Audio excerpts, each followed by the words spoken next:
did they just do? This is a fake punt on 4th and 10 from their own 24-yard line, and candidly, it's just awful.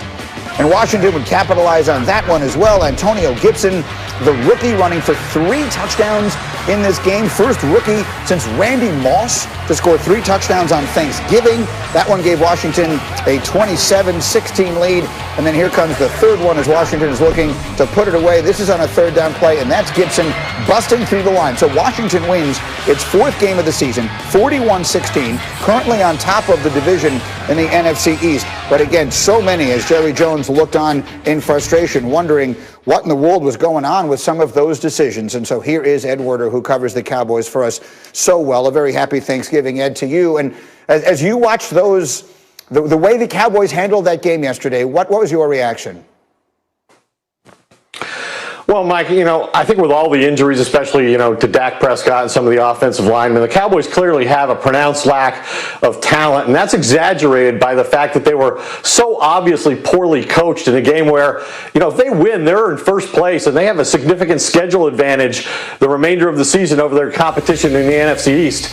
I thought Mike McCarthy coached in a manner that afforded his team absolutely no chance. I can't recall a higher number of bewildering coaching decisions in a game where McCarthy's team is playing close with first place in the division on the line. A fake punt from early in the 4th quarter, down by 4 points, their own 24, and that's after a 4th and 10 when they failed with a pass from their backup quarterback to a rookie wide receiver rather than using their $90 million running back on 4th and 1 from their own 34 with the game tied in the 2nd quarter. They fail both times, give up touchdowns immediately. It was as if McCarthy was coaching with a team that had a big talent disadvantage against a dominant opponent like the Chiefs, not a 3-win team like Washington.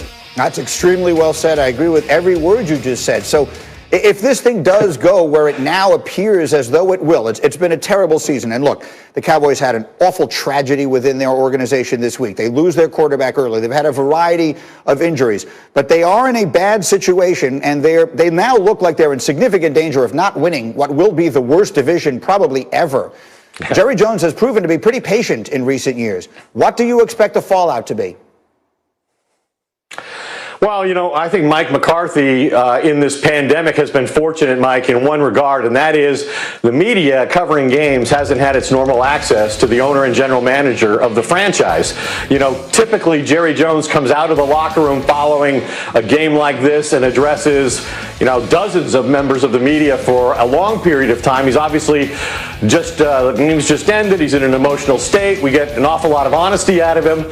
He hasn't been able to critique his coach in that format this year, because the only time Jerry Jones has been available to give his opinion on the state of the Cowboys is during his radio shows, which he does on his own team's radio network twice a week here in Dallas. So we really don't know. But I do not think that Mike McCarthy is going to be a one-and-done coach, if that's what you're asking, simply because Jerry's paying Mike McCarthy an awful lot of money. I don't see him firing a coach after a single year, paying that coach for 4 more years, then paying that staff plus the next staff for 4+ years, in effect paying 2 entire coaching staffs for that period of time.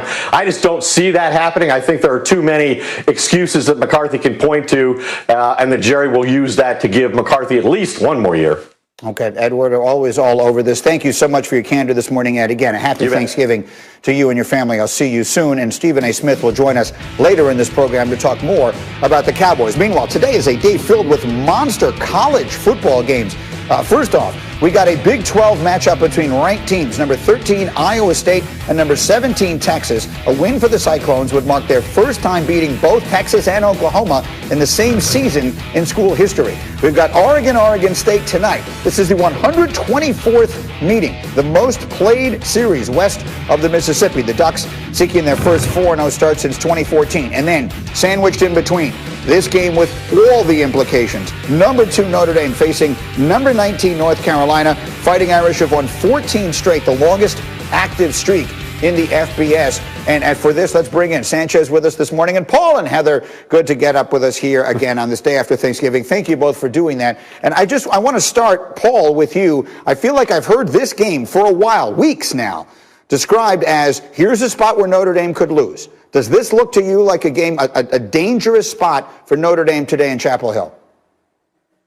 Absolutely. Remember, last year, Clemson, the #1 team in the country, went into this very same stadium and probably should have lost. You mentioned bad plays. Mack Brown had one of the worst two-point conversions I've ever seen. But Mack Brown has done a brilliant job of getting this team to a higher level. They've lost some strange games this year. North Carolina got in the top 5. They blew a game at Florida State, which is inexplicable. They lost another game later against Virginia. But they're primed for this game, and I think Notre Dame ought to be on major upset alert.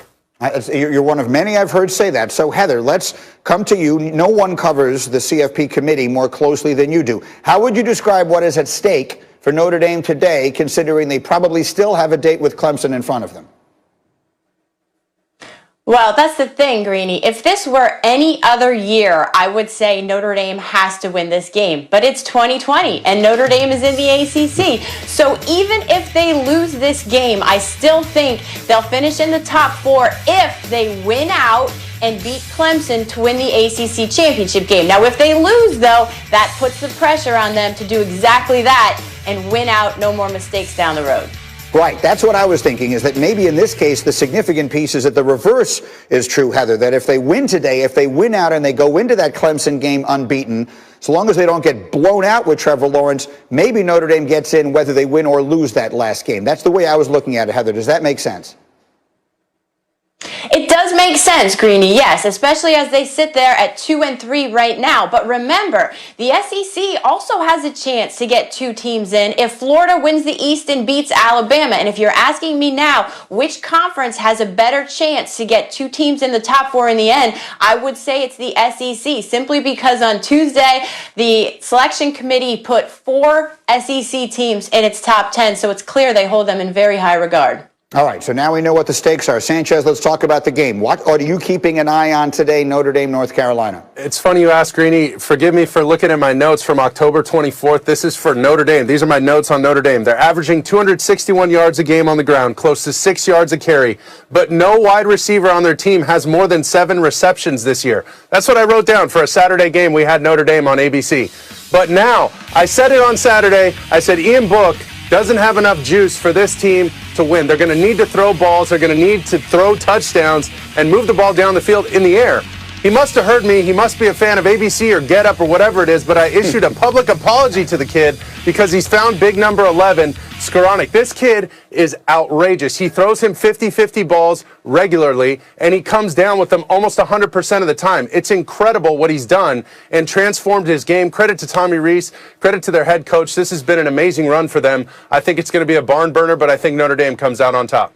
Skoranek is a graduate transfer from Northwestern. Okay, now let's go to another game that has very different stakes. Penn State, Michigan. This is a game that when the season began, we would have circled and said, wow, this should have absolutely everything in the world riding on it. Paul, what is riding on Penn State, Michigan today? I think it's more important for Jim Harbaugh, because what has Jim Harbaugh done lately? He's embarrassed himself, he's embarrassed his program, and he's become the most prominent coach in America on the hot seat. Meanwhile, James Franklin has had a miserable season, but let's say it again, it's 2020. But don't forget James Franklin has had 3 11-win seasons at Penn State, including a Rose Bowl appearance a couple of years ago. He's lost some key players, so I think he'll get a pass. I think Jim Harbaugh has burned all of his passes up. Heather, what is your sense? What are you hearing from those, particularly in Ann Arbor? What is your sense of the way things may be headed there? Well, obviously, it's extremely difficult to recruit when you have the 1 year left on your contract. It expires 3 days after next season. That is a very tricky spot to be when you're a coach. But I think these are 2 extremely different situations. I mean, Jim Harbaugh's job is in question. James Franklin's is not, and nor should it be, for every reason that Paul pointed out. You've got to remember, Journey Brown, Noah Cain, Micah Parsons. They have a new offensive coordinator, no spring ball. This is 2020, and it's an anomaly at Penn State. Yeah, I think that's a fair way to put it.